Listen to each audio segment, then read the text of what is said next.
ሰላም ጤና ይስጥልን የክንፋን መረጃ ቤተሰቦቻችን የተመረጡና ወቅታዊ ዜናዎችን ይዘንላችሁ መጥተናል። አብራችሁን ቆዩ። በቅድሚያም አርዕስተ ዜና። በአንድ ዓመት ውስጥ ብቻ 51 የጋዜጠኞች ጥቃት ሪፖርት ተደርጓል።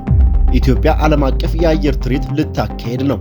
ሱዳንና ኤርትራ ግንኙነታቸውን ለማጠናከርና የፖለቲካ እንዲሁም የጸጥታ ትብብራቸውን ማጎልበት ላይ ያተኮረ ውይይት አካሄዱ። የሀገር ተረካቢ ትውልድ ዕጣ ፈንታ ይታሰብበት በሚል ርዕስ ሪፖርተር ሰፋ ያለ ጽሑፍ አስነብቧል። ክንፋምም ሙሉ ጽሑፉን አቅርቦታል። እነዚህንና ሌሎች አዳዲስ ዜናዎችን ይዘንላችሁ መጥተናል። አብራችሁ ቆዩ። መረጃዎቻችን ሁልጊዜም በፍጥነት እንዲደርሳችሁ ቻናላችንን ላይክ፣ ሼር፣ ሰብስክራይብ በማድረግ የደውል ምልክቱን በመጫን ጀምሩ።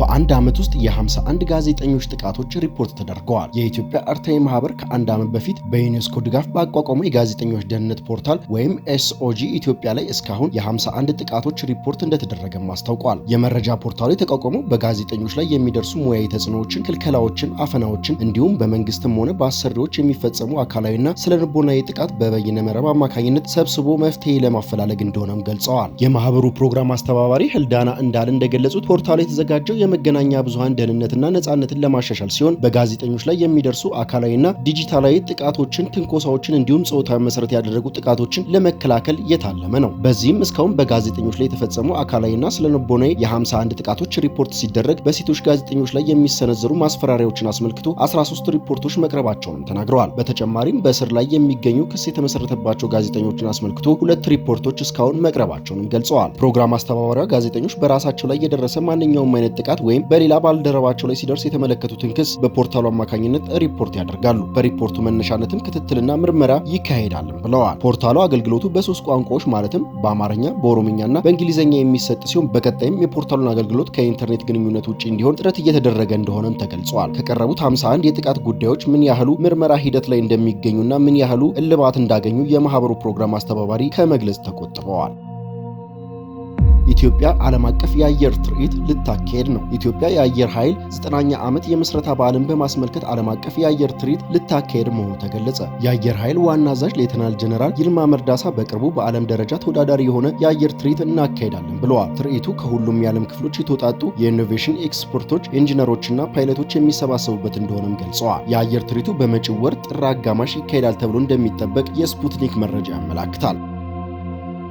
የሀገር ተረካቢው ትውልድ ዕጣ ፈንታ ይታሰብበት። የጥንቶቹ ኢትዮጵያን አገራቸውን ከወራሪዎች ከተስፋፊዎች በመከላከል ብዙ ዕድሜያቸውን ክፍል አሳልፈው በክብር ሲያልፉ በተነጻጻሪው የተሻለው ዘመን ውስጥ የነበረ ኢትዮጵያውያን እርስ በርስ ሲናቆሩ አገራቸውን ለድህነት መዳረጋቸው ብዙዎችን የሚያስቆጭ ነው። ለሀገራቸው በሁሉም መስኮች ትልቅ አስተዋጽኦ ማበርከት የሚችሉ ወጣቶች በየቦታው ሲታኮሱ ሲጋደሉ ኖረው ያተረፉት ሞትና ጉስቁልና ነው። ጥራት ያለው ትምህርት አግኝተው ከራሳቸው ከቤተሰቦቻቸው አልፈው ለሀገራቸው የሚተርፍ ሀብት ማፍራት የሚችሉ ወጣቶች በማይረባ ምክንያት ጎራ በልዩ ፖለቲከኞች ሳቢያ በተቀሰቀሰ ግጭት ሕይወታቸውን ገብረዋል። በስክነት ተነጋግረው ልዩነታቸውን ፈር ማስያዝ ባልቻሉ ፖለቲከኞች ምክንያት አገር ተበድላለች። ለኢትዮጵያ ልማትና እድገት ሊውል የሚገባው የወጣት ኃይል የተፈጥሮ ሀብት በተለያዩ ጊዜያት በተካሄዱ ጦርነቶች ማገዱ ድህነት መታወቂያ ሆኗል። ኢትዮጵያ ምንም ሳታጣ የነጣች ድሃ የሆነችው በምን ምክንያት እንደሆነ በርካታ ምሳሌዎችን ማቅረብ ይቻላል። ፖለቲከኞች ከበፊት ጀምሮ ችግሮቻቸውን በሰለጠነ መንገድ መፍታት ቢችሉ ኖሮ አገርን ከማንኛውም አይነት ወረራ የመጠበቅ አኩሪ ታሪክ እሴት ያላቸው ኢትዮጵያውያን ተአምር መፍጠር እንደሚችሉ ማንም አይስተውም። የኢትዮጵያ ሕዝብ ሰርቶ የሚያሰራው ቢያገኝ እንኳን ለአፍሪካ ለዓለም የሚተርፍ ምርቶችን ማምረት ይችል ነበር። በቀን 3 መመገብ የሰማይ ያህል ሊልቀን ቀርቶ በዓለም አቀፍ ደረጃ ግንባር ቀደም ኤክስፖርተር መሆን አያቅተንም። ልዩነታቸውን በህጋዊና በሰላማዊ መንገድ ማስተናገድ ባቃታቸው ፖለቲከኞች ምክንያት ግን እንኳንስ የተመጣጠነ ምግብ ሊመገብ ቀርቶ በቀን አንዴ በልቶ ማደር ሰማይ ጠቀስ ተራራን የመውጣት ያህል በእጅጉ እየከበደ ነው። በአፍሪካ በተፈጥሮ ሀብት ተጠቃሽ የሆነችው ኢትዮጵያ ህዝቧ የተመጣጠነ ምግብ ማግኘት ሁሌም ብርቅ ናቸው። የአፍሪካ የውሃ ቋት የምትባለው ኢትዮጵያ ንጹህ የመጠጥ ውሃ ማግኘት ከባድ ነው። በዓለም ከሚገኙ በርካታ ሀገሮች ጋር ኢትዮጵያ በብዙ ነገሮች ስትነጻጸር ሁሌም ዝቅተኛ ደረጃ ነው የምትገኘው። ለዚህ ማረጋገጫ በተለያዩ መስኮች በዓለም አቀፍ ተቋማት የሚወጡ ዓመታዊ ሪፖርቶችን ማገላበጥ በቂ ነው። ኢትዮጵያ በጥንታዊ ስልጣኔ ስማቸው ከሚነሱ ጥቂት የዓለም ሀገሮች መካከል ተጠቃሽ ናት። የአክሱም ሐውልቶች፣ የላሊበላ ውቅር አብያተ ክርስቲያኖች፣ ሌሎችም በርካታ ቅርሶች በዋቢነት ይጠቀሳሉ። የአውሮፓ ኮሎኒያሊዝም ኃይል ላይ ዓለም ለመጀመሪያ ጊዜ የተገኘው ታላቅ የአድዋ ድል ኢትዮጵያ የአፍሪካ ብቻ ሳይሆን የዓለም ጥቁር ህዝቦች ፈርጥ እንዳደረጋት ዓለም የመሰከረው ሀቅ ነው። ኢትዮጵያ ለፓን አፍሪካኒዝም እንቅስቃሴ ፋና ወጊ ከመሆኗ በላይ በተባበሩት መንግስታት ድርጅት ሆነ በሌሎች ዓለም አቀፍ ተቋማት መስራችነት ትታወቃለች። ወጣቱ ትውልድ እነዚህ የታሪክ የታሪክ ድርሳናትን እየጎለጎለ ጥያቄ ሲያቀርብ ምን አይነት ምላሽ ነው የሚሰጠው የሚለው ካላሳሰበን ሌላ ምን የሚያሳስበን ጉዳይ አይኖርም። በተለይ ባለፉት 50 ዓመታት ውስጥ በየተራ የተቀያየሩ ትውልዶች አሁንም ቆም ብለው ማሰብ ይገባቸዋል። አዲሱ ትውልድ በተለያዩ መንገዶች ጥያቄ ማቅረብ ሲጀምር እንደተለመደው በግትርነት ምላሽ ለመስጠት አይታሰብም። ለህዝብ ነጻነትና እኩልነት ስንል ልዩነታችንን በምክክር ለማጥበብ አቅቶን ነው የምንፋጀው ብሎ ድርቅ ማለት አይቻልም። ምክንያቱም ትላንት አንድ ርዕዮተ ዓለም እየተከተሉ በጠባብ መስመር ልዩነት ምክንያት እንደተፋጁት ፖለቲከኞች ዛሬም ልዩነታቸው ምን እንደሆነ በውል ሳያውቁ እርስ በርስ የሚሳደዱ የሚጋደሉ ጠበኞች በርክተዋል። የትላንቱ የስህተት መንገድ በተለያዩ ተዋናያን ሲደጋገም ችግሩ ያለው አሁንም ከፖለቲከኛው ምህዳር ውስጥ መውጣት በማይፈልጉ በትላንትናው አስተሳሰብ በተቸገሩ ነው ማለት ነው። ለነሱ ለጊዜው ሲስማሙ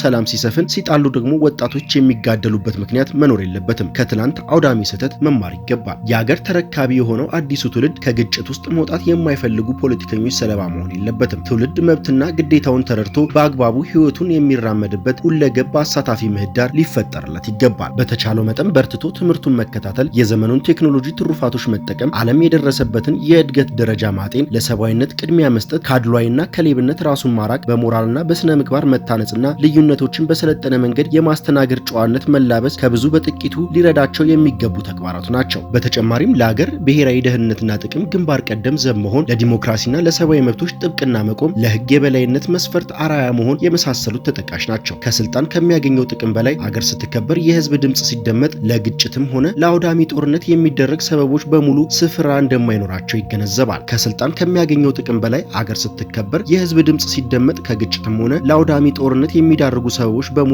ስፍራ እንደማይኖራቸው ይገነዘባል። በመላው ኢትዮጵያ ጦርነት ለአንዴና ለመጨረሻ ጊዜ ተወግዶ በሰላም መኖር የሚቻለው እርስ በርስ በመከባበርና አንዱ ሌላውን እየወቀሰና እያዋረደ የራሱን ፍላጎት ለማጽናት በሚያደርገው አጉል እሳቤ አይደለም። አዲሱ ትውልድ ከዚህ አሳዛኝ ታሪክ በመማር የራሱን አሻራ ለማሳረፍ መዘጋጀት ይኖርበታል። ኢትዮጵያ ውስጥ በበጎም ሆነ በክፉ የሚታወሱ ታሪኮች አሉ። እነሱን ለአዲሱ ትውልድ የመነታረኪያ አጀንዳ እንዳይፈጥር ጥንቃቄ ያስፈልጋል። በስልጣኔ ወደፊት የገፉ ሀገሮች ከበፊቱ መልካሙን በመውሰድ አስከፊውን ደግሞ በመተው ነው ግስጋሴያቸውን ያሳመሩት። የራሱን ጉዳይ ሳይወጣ የበፊቱ ላይ አተካራ መፍጠር የደካማ ፖለቲከኞች ተግባር መሆኑን በመገንዘብ አዲሱ ትውልድ የራሱን ደማቅ ታሪክ የሚጽፍበት የሀገር ግንባታ ላይ ያተኩር። ይችን የመሰለሽ በተፈጥሮ ጸጋ የታደለች ብርቱ ህዝብ ያላት ሀገር ከተሰራባት ከራሱ አልፎ ለዓለም የሚደርስ በረከት አላት። ለሀገር ህልውና ሲባል የሀገር ተረካቢ ትውልድ እጣ ፈንታ ይታሰብበት።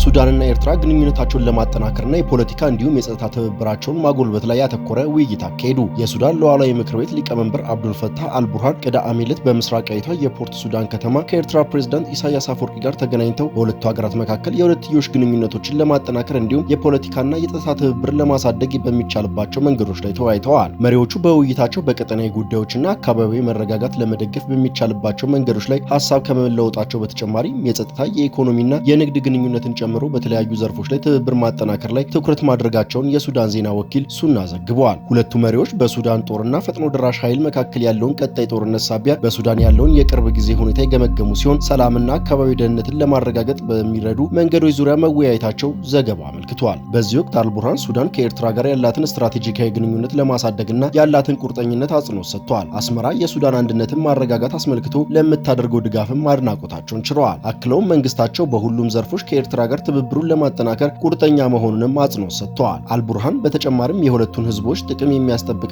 የቀጠናዊ ደህንነትን የሚያጠናክር የላቀ ትብብር እንደሚኖርም ያላቸውን ተስፋም ገልጸዋል። የኤርትራው ፕሬዝዳንት በበኩላቸው ሀገራቸው ለሱዳን አንድነት መረጋጋት ያላትን ድጋፍ እንዲሁም በማንኛውም የውስጥ ጉዳይ ጣልቃ መግባት እንደማትቀበልም አረጋግጠዋል። የሱዳን መረጋጋት ለቀጠናዊ መረጋጋት ቅድመ ሁኔታ ነው ሲሉም አክለዋል።